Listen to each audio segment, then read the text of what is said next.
Você está no meio de uma crise, sente o corpo tremer e começa a repetir para si mesmo, fica calmo, respira fundo, mas parece que quanto mais você tenta forçar a calma, mais o coração dispara e mais o pânico aumenta. Esse é um fenômeno que aparece com frequência na literatura, em neurociência e psicologia, e existe uma razão para isso acontecer. Quando você tenta suprimir uma emoção ou uma reação física com força bruta, você acaba sinalizando para o seu cérebro que aquela sensação é perigosa. O esforço para se acalmar vira uma luta interna, e onde existe luta, existe um estresse. Hoje eu vou te mostrar por que o comando "se acalme" pode ser contraproducente no momento da crise, e o que algumas pesquisas sugerem como alternativa.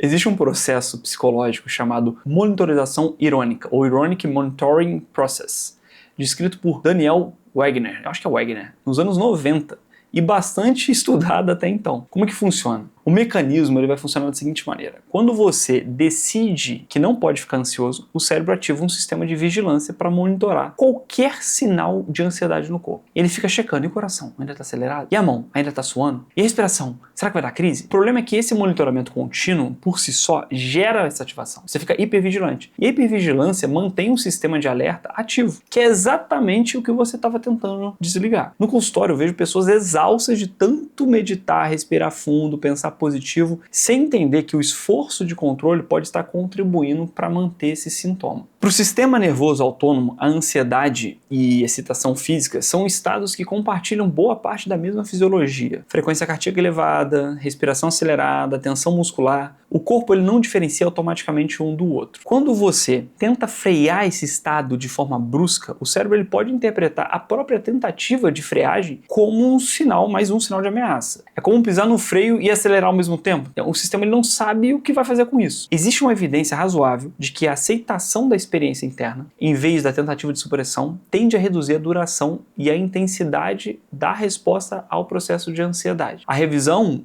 tem uma revisão de 2010 publicada no Clinical Physiology Review, consolidou bastante esse entendimento sobre as estratégias de regulação emocional. Tá aqui embaixo, o link da descrição. O erro mais comum é tratar a ansiedade como um intruso que precisa ser expulso com urgência. O que a pesquisa sugere é diferente. Ela é uma resposta do organismo que, quando não alimentada pelo medo do próprio sintoma, tende a seguir um curso e se dissipar. Mas não que a gente não tenha que tentar. Isso é importante, a gente vai tentar. Eu falo de técnica de respiração, algumas coisas, mas eu quero que você entenda essas abordagens. Duas abordagens têm respaldo para esse contexto. A primeira é a rotulação afetiva. Em vez de tentar parar o sintoma, você o descreve mentalmente de forma objetiva. Meu coração está acelerado agora, meu peito está contraído. É importante a gente dar voz. Várias vezes eu falo isso, dar voz ao sintoma. Caminha com o sintoma um pouco. Tem alguns estudos de neuroimagem que mostram que nomear a emoção reduz a ativação da amígdala e aumenta a participação do córtex pré-frontal no processo da experiência. Tem alguns trabalhos também que mostram, se a gente pega pessoas que estão passando por um estresse pós-traumático muito agudo, se eu entrego para ele lá um